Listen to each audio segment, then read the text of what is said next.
Fíjense en lo que tienen frente a las narices.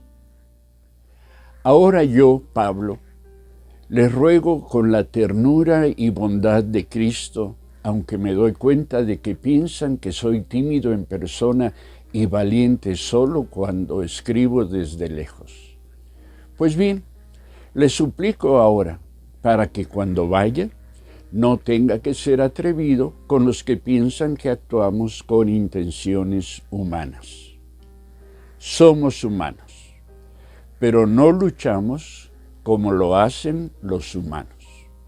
Usamos las armas poderosas de Dios, no las del mundo, para derribar las fortalezas del razonamiento humano y para destruir argumentos falsos. Destruimos todo obstáculo de arrogancia que impide que la gente conozca a Dios. Capturamos los pensamientos rebeldes y enseñamos a las personas a obedecer a Cristo. Y una vez que ustedes lleguen a ser totalmente obedientes, castigaremos a todo el que siga en desobediencia. Fíjense en los hechos evidentes. Los que afirman que pertenecen a Cristo deben reconocer que nosotros pertenecemos a Cristo tanto como ellos. Segunda a los Corintios 10, versos 1 al 7, en la Nueva Traducción Viviente. Nuestro pasaje. El pasaje que hemos leído describe el conflicto existente entre hermanos en la fe. Se trata de un conflicto entre Pablo y algunos de los corintios. No deja de ser interesante el que los hermanos en la fe se peleen y que la Biblia no esconda tales peleas, sino que las registre, estoy seguro, para nuestro bien. Pero podemos preguntarnos, ¿para nuestro bien? Sí, para nuestro bien. ¿Por qué? Porque en el argumento paulino encontramos algunas claves que nos permiten enfrentar los problemas que surgen entre nosotros y nuestros hermanos en la fe, especialmente cuando estos son también nuestros familiares, nuestros hermanos en la sangre, nuestros consanguíneos. El título de nuestra reflexión, fíjense en lo que tienen frente a las narices, es la traducción que William Barclay hace de la primera parte del verso 7 que hemos leído.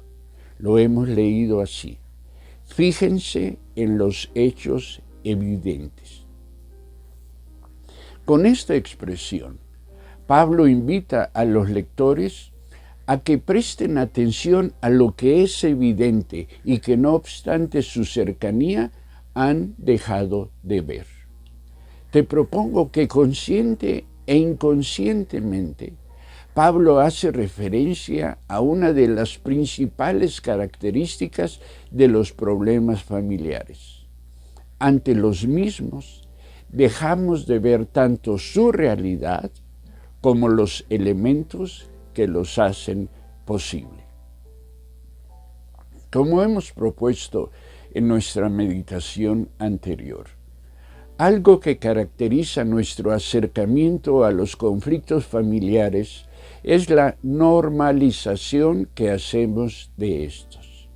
Nos acostumbramos tanto a ellos que dejamos de verlos aun cuando los tenemos frente a las narices. Ello se debe a la manera en la que pensamos acerca de los mismos, forma de pensar que se convierte en un patrón de pensamiento. La psicología define patrones de pensamiento como hábitos que hemos creado para enfrentar nuestro día a día. Estos nos permiten actuar ante determinadas circunstancias que nos rodean casi de forma automática. Presta atención a esto. casi de forma automática, sin tomar mayor conciencia de los mismos. A esto precisamente es a lo que se refiere Pablo cuando habla de las fortalezas del razonamiento humano. Conviene considerar lo que algunos estudiosos del texto bíblico dicen al respecto. Las fortalezas espirituales son patrones arraigados de pensamiento o comportamiento que contradicen el conocimiento de Dios y su voluntad, proponen algunos. Estas fortalezas pueden manifestarse en individuos, en comunidades, en familias o incluso en naciones, y a menudo sirven como barreras para el crecimiento espiritual y la libertad en Cristo. La misionera norteamericana Elisabeth Elliot abunda sobre el tema proponiendo: las fortalezas espirituales comienzan con un pensamiento. Un pensamiento se convierte en una consideración. Una consideración se convierte en una actitud que conduce a la acción. La acción repetida se convierte en un hábito y un hábito establece una base de poder para el enemigo, es decir, una fortaleza. Así, podemos hacer aquí una síntesis y considerar que los patrones de pensamiento, las maneras de pensar aprendidas en nuestro núcleo familiar, nos resultan tan normales que dejamos de verlas aunque estén frente a nuestras narices. Lo segundo que podemos considerar es que los pensamientos se convierten en hábitos, es decir, en modos de actuar que no requieren de nuestra conciencia, de nuestra atención. Y lo tercero es que hay modos de pensar y de hacer que se convierten en bases de poder para el enemigo de nuestra alma. Es decir, se convierten en fuerzas contrarias a nuestra identidad en Cristo, mismas que actúan dentro de nosotros, dando forma a nuestras relaciones familiares y, en consecuencia, a nuestras relaciones como miembros del cuerpo de Cristo. Te invito a que al repasar las notas de esta reflexión prestes especialmente atención a esto que te estoy proponiendo. Este tercer elemento que mencionamos resulta de particular importancia porque hace evidente el carácter espiritual de tales patrones de pensamiento. De hecho, algunos por eso los llaman fortalezas espirituales, señalando de esta manera que las cosas dejan de ser meramente psicológicas, meramente emocionales, afectivas, relacionales y se convierten en cuestiones trascendentes, en cuestiones espirituales. Es decir, en cuestiones que afectan el cómo de nuestra relación con Dios y el cómo de nuestra relación con aquellos que son su iglesia, particularmente el cómo de nuestra relación de aquellos que son iglesia y son familia al mismo tiempo. Aquí retomo la expresión de la misionera Elliot, cuando llama a estos patrones de pensamiento base de poder para el enemigo. Comprendemos mejor el dicho de Elliot si consideramos tales bases de poder como avanzadas militares. Las avanzadas militares, son definidas por Wikipedia como un destacamento de tropas distribuida a cierta distancia de la fuerza o formación principal dentro del territorio enemigo, posicionado para hacer guardia frente a intrusiones no autorizadas y ataques por sorpresa. Nuestras familias, así como nuestra iglesia, son territorio enemigo para Satanás. Este siempre está buscando cómo penetrarlas para ocasionar el mayor daño posible. Y esto lo logra principalmente realizando ataques por sorpresa. Es decir, aprovechando las grietas o debilidades de carácter y relacionales de los miembros de la familia, en tanto miembros de la iglesia. Así, Satanás aprovecha los conflictos propios de las relaciones humanas, empoderándolos con resentimientos, con odios, con desconfianza, con intolerancia, con insensibilidad, etc. Entonces, aquello que nos parece normal no es sino un caldo de cultivo aprovechado y empoderado por el diablo para lograr nuestra destrucción. Satanás pocas veces destruye de una sola vez.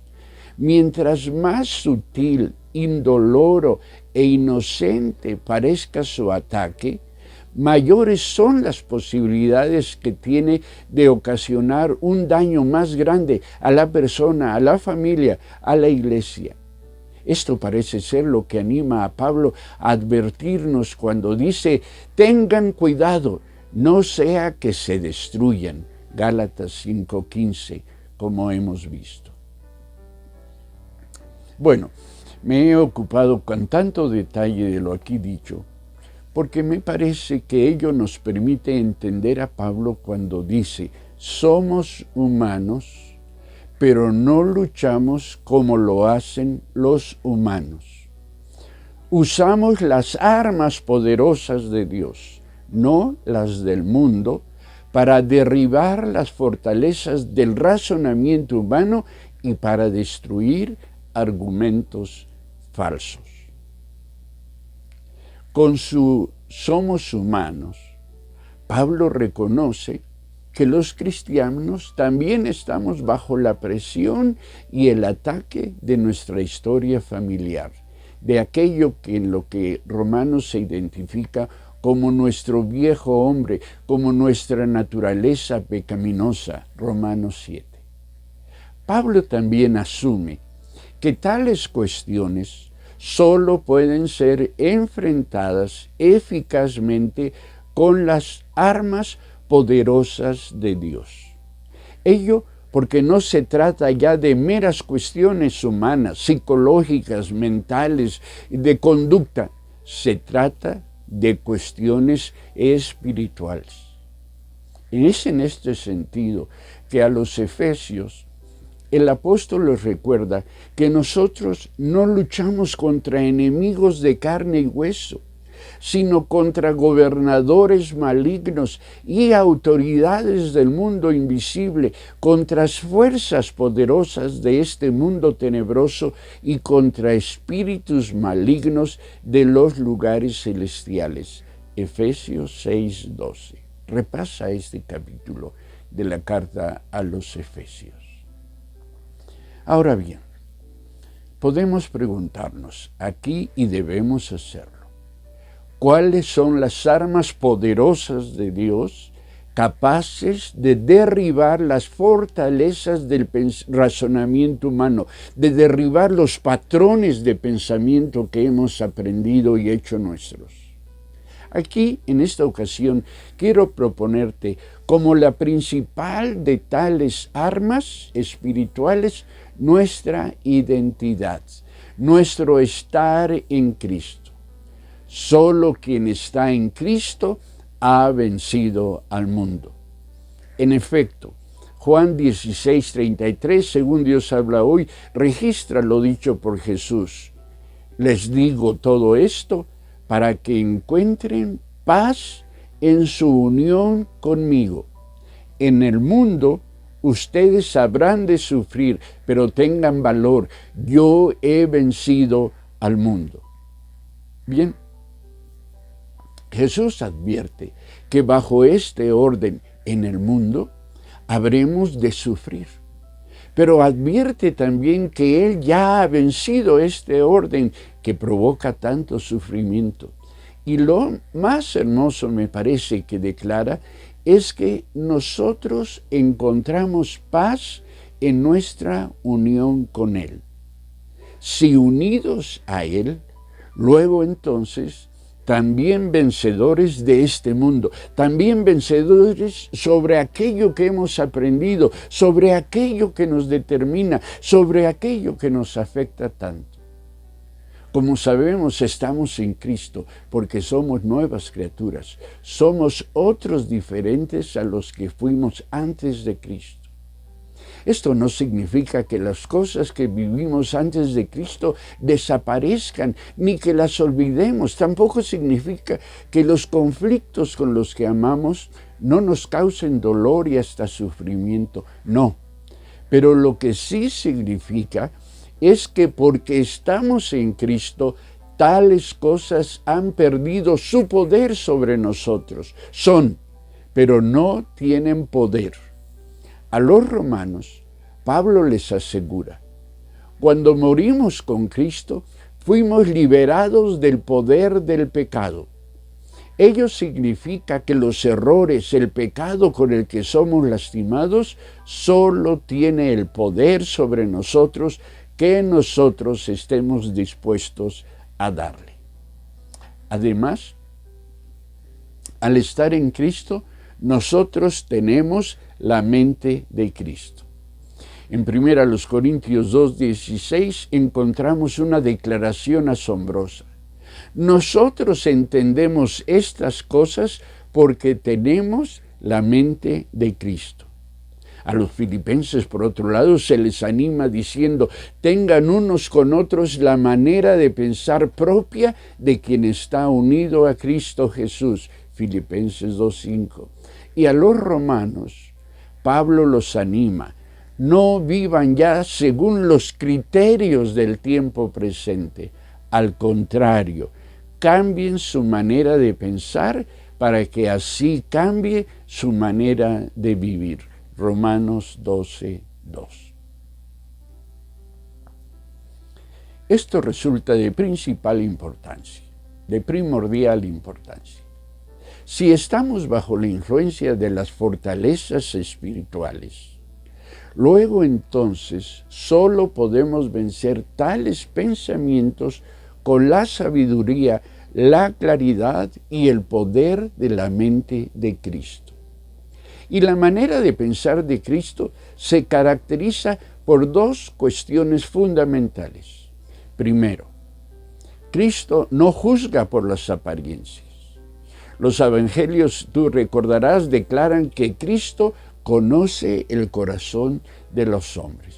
Es decir, Cristo se ocupa de observar, de discernir, de comprender y sobre todo de mantenerse libre de la influencia de los pensamientos de otros.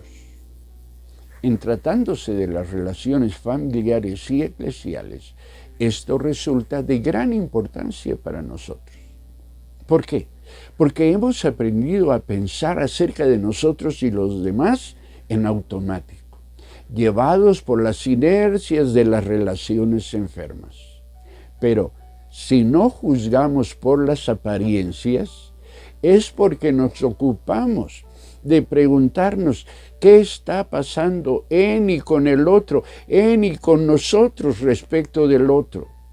Además, nos esforzamos por ser empáticos, es decir, nos ponemos en sus zapatos para comprender mejor sus circunstancias y motivaciones. Y al hacerlo así, podemos quedar libres de la influencia negativa de sus conductas.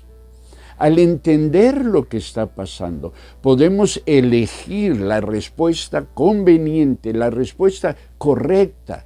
Conveniente me gusta más ante la propuesta que estamos recibiendo. Pero la cuestión más importante que distingue la manera de pensar con Cristo es su actitud de caridad y misericordia hacia los otros.